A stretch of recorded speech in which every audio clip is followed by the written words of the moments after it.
to do three problems back to back to back here. And what they have in common is we're looking at different ways to price things. So the questions themselves are not difficult, but read them closely just to make sure you don't miss anything. So for example, in this first one, a builder charges $110 per square foot to build a house. The buyer has a plan for a two-story colonial with a measurement of 45 feet wide and 35 feet deep. Now, if you've been around long enough, or if you've looked at enough of these questions, you may have already figured out what the trick is on this particular one.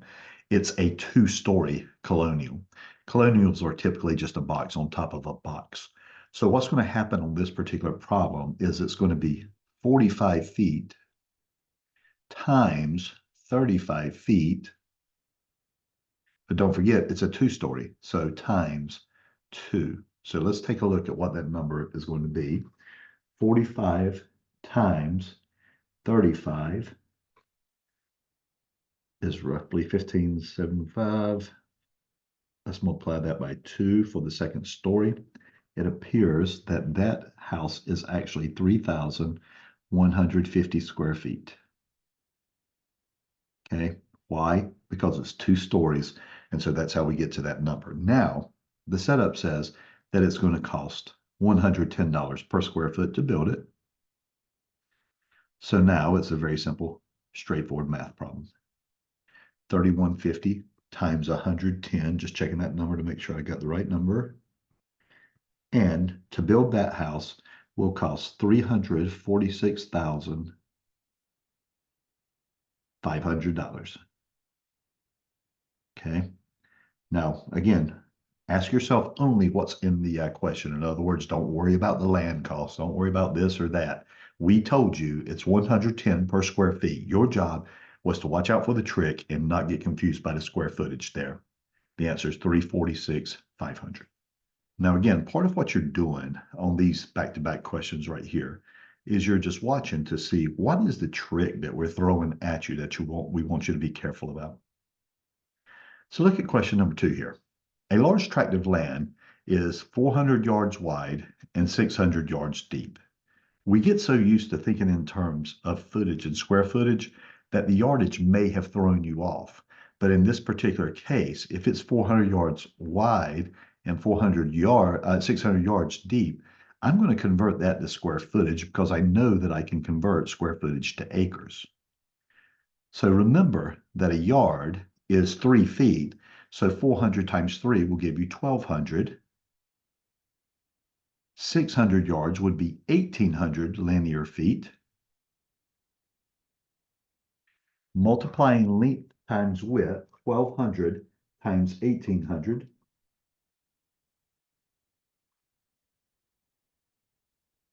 I got that piece of property is 2,160,000 square feet. And why did I convert it to square footage? Well, like I always do, if I get it to square footage, I know that I can convert it to acres.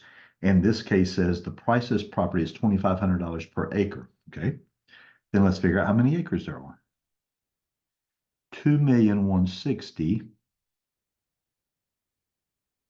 divided by 43,560, the number of square feet in 1 acre, tells me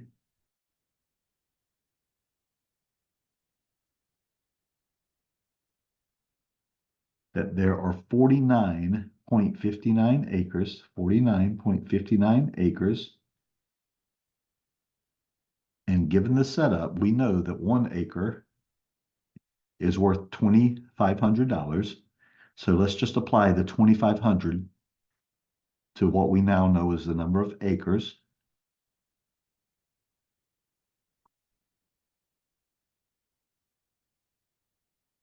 That piece of property, that 49 plus acre tract, has a value, given the information we have here, of $123,966.94. And let's see what it said, round to the closest 1,000. So to do that would be to round it to 124. Obviously, we don't have answer choices here, but if we did, all of them would be rounded to 1,000 for consistency sake there. Okay, so what was the trick to this question? Conversions. There won't be that many conversions on the exam. But having said that, you do need to know the number of uh, feet in a yard, the number of inches in a foot, these type of thing. So be prepared for that. Final question in this little short set talks about a commercial space. And again, we're just going to follow what it says here and see if we can do logically what it requires us to do. A commercial space is 4,500 square feet and rents for 30 square feet, $30 per square foot per year. Now notice that that's actually important. It rents for $30 per square foot per year. And then we ask you, what is the monthly rent? So let's take a look and put all this together. If it's 4,500 square feet given, okay, we tell you that it rents for $30 per square foot per year. So over the course of a year,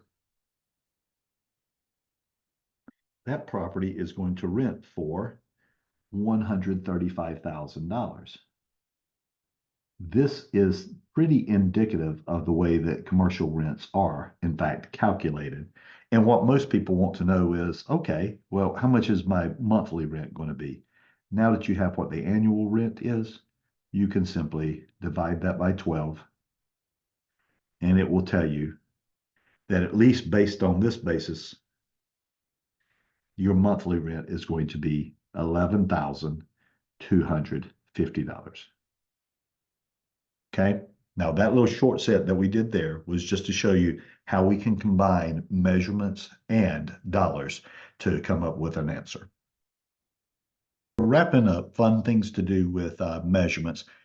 This could be a long shot that this comes up on the exam. I used to say that there are no graphics on the final exams. Having said that, someone has told me in the past that occasionally they will drop a graphic in. And so I wanted to show you this because it actually tests you on a couple of different theories in the book. So from that standpoint, it's a fair question. There's a lot of stuff going on in this particular problem. So what is the heated living area of the house plan below? Well, the first thing you need to understand is what heating living area includes. And as we look at this picture, I want to point out to you that in the bottom left-hand corner is a garage, which is typically unheated. This is an integrated garage, meaning that it's built into the floor plan, but it is in fact unheated. Okay, so now we know we're not going to be able to use that area. Then I want you to notice on the right-hand front of this house, there is a punch out. Okay, it's 12 feet wide, but we don't know how deep it is. So we're going to need to figure out how large this particular property is. And to do so, we're going to have to be a little bit creative with our thinking. So for example, let me show you this. When I look at this property here, I think in terms of turning it into geometric boxes that I know the calculations for. So I don't know what shape this is, but I know that I can take and I can actually create a couple of rectangles if I just simply cut this punch out. Now, when I cut the punch out, I'm dealing with a couple of things here. I'm dealing with an area, which I'm going to call A. This large area A is going to be 50.9 feet, 50 feet 9 inches wide. And it's going to be, if I add these two numbers together right here, 25 feet 6 inches and 20 feet 6 inches, looks like that's going to be 46 feet, which gets me down to this corner right here. So here's what I'm going to do. And one of the tricks to this is that 50 feet 9 inches cannot be punched into a standard calculator because standard calculators are base 10 and 9 inches is base 12. So I'm going to convert 9/12, basically an inch is 9/12 of a foot. And so that's going to be 50 feet 0.75, 50.75 feet. And then of course we knew what that number was. That's times 46.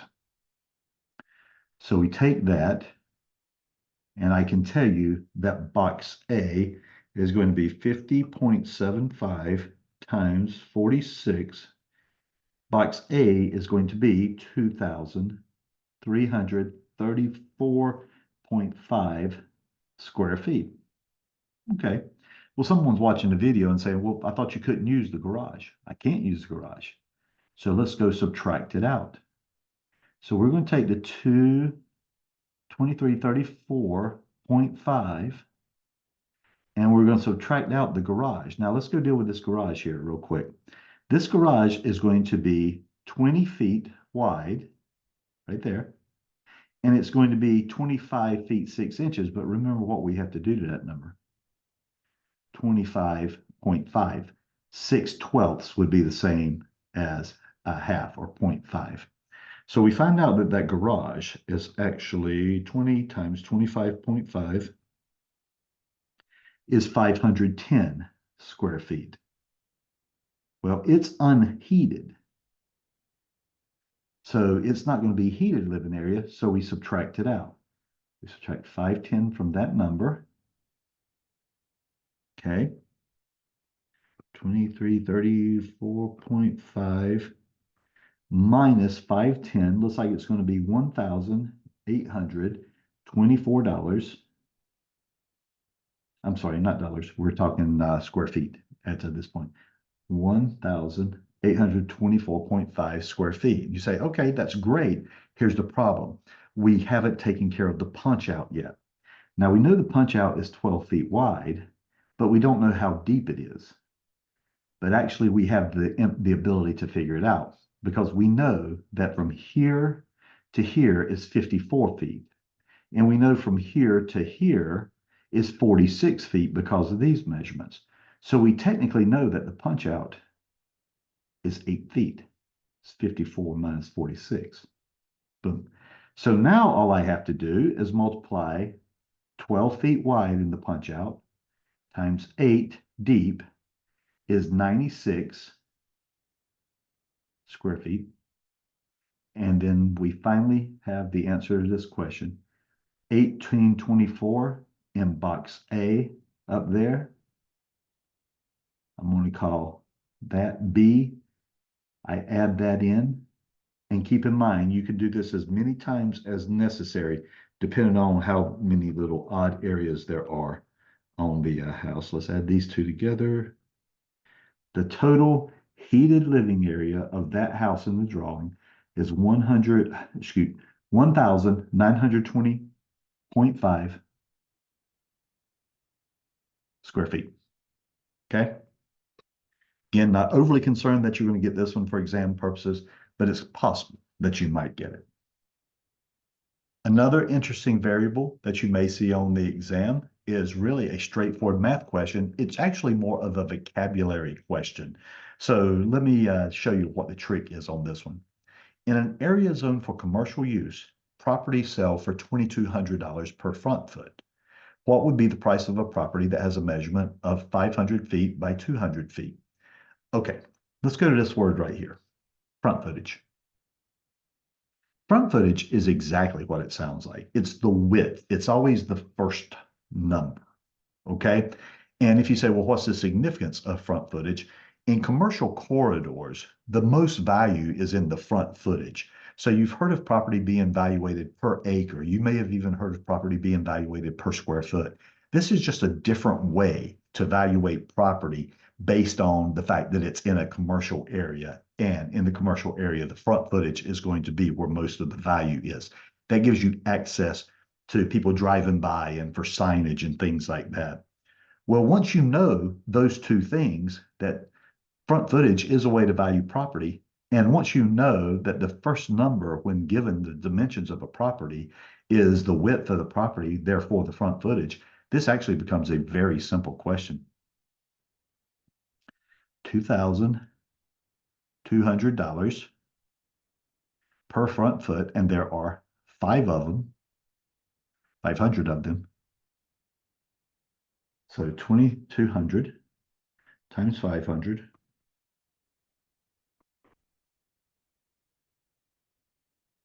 is 1,100,000. Biggest mistake that students make is they start trying to figure this out in some way having to do with acreage. They're like, should I multiply 500 times 200? Not if the question asks per front foot.